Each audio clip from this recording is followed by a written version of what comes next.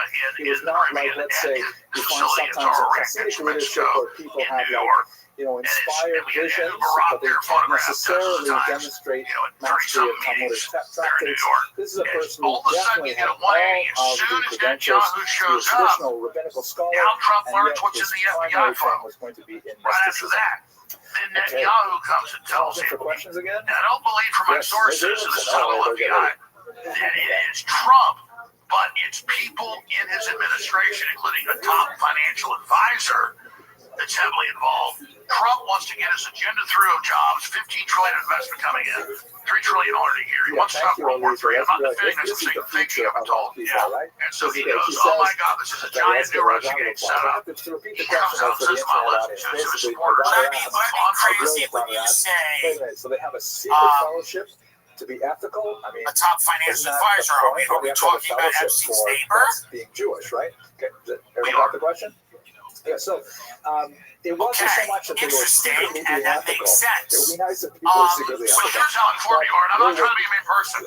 He may have been innocent. We were trying to London. Monitor each other. That's right, Howard London. And they had each other Don't sell me. to make sure well, that this is beyond suing. This is like, you're gonna find me a hole. Yeah, you're right. Then they promised Now, that Ruvain would take Shimon aside say and you say, wrote it out, listen, you're smart and figured it out, nobody else was. I'm behavior sure that it's you're true. engaged in is not up to our They're blackmailing standards. him in London. And it was a I've group, confirmed it that was a from the support FBI. group, really. It's almost And psychological it's not support London anything group wrong. where they would get together But yeah, and they would like promote each other's ethical here's my development. question. So We have that's Ghislaine kind of like Maxwell super sitting Jewish, in right? That's kind of a like jail. getting your friends to make I sure believe you're in a good Tallahassee, person. Florida. And the Ramchal We did have exactly Alex the same Acosta, thing. who supposedly there was an unsourced It's or actually privately a sourced, trope unnamed in Jewish sourced history where a group of person individuals who that care about people each other weren't quoted care about saying Judaism Alex work Acosta together to try said, and leverage I was their told communal to stand strength down. to be even more Epstein ethical. belonged to It's a beautiful intelligence.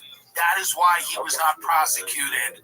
The federal prosecutor. Right, to the fullest extent of the law. Why do we not, and by we I mean the Trump administration, the American people, demand that Maxwell testifies in front of Congress and that Alexander Acosta testifies in front of Congress about whatever this operation was. I think me and you have a good idea about what it was. But it's a vile operation. It destroyed the lives of children. No civilized society can exist ignoring things like this. And it also opens up many questions about a financial system that we barely understand that involves oligarchs, criminals, human traffickers, drug smugglers, and our own political class, by the way. This is why Nancy Pelosi has been so quiet about this. Let's be very honest. Because she has no problem with, obviously making lots and lots of money, and lots of our politicians, Barack Obama, these $30 million homes in Martha's Vineyard, or whatever they are. Why do we demand that they testify, Alex? Highly idiosyncratic practice. His uncle, you recall, and his father-in-law now, wealthy tax farmer, owned a small island, presumably in the clouds outside. I didn't actually look it up on a map. This is actually, I know which island it is. He owned this island. And what the young Yitzhak Luria would do is he would go out to that island and spend 6 days a week in total solitude. And he did this for 6 years. He would come home only for Shabbat, I presume for holidays as well. He would speak to his wife only in Hebrew and engage in holy association with his wife only. She must have been a tremendous woman, but we know very little about her. And then he would return to this island, which is called Jazirat al-Rawda. And he spent 6 years in this solitary communication with the divine, solitary contemplation of what he would later reveal to his students as the mysteries of Judaism. So you take this all together, he's engaged in the outside world in business for quite a while. I was involved, but I'm being sarcastic. While he's studying the my Torah, point is that the revealed pressure Torah, mounts for guys like he Maxwell gets to a very, very high level, and then he basically I am takes of the 6 thought years off, that full a long disclosure is the way to sabbatical, go. to be able to From all focus my on the research, the development sources of Trump wasn't mysticism. actually And involved this with is any of all this. in And preparation they're going to be able to for what continue to would really blackmail that be they don't. So the I think brief Justice Freedom and flourishing Evans of fall. the But Safed the thinking Center, is, if they which is implicate where he would make his mark. So all what these we big should tech talk now a titans little like bit Bill about Gates was Spot, heavily which is a involved in all this. fascinating His wife just left him over. explosion of Jewish And he can't creativity answer those in questions. I'm the saying what he 16th did. century.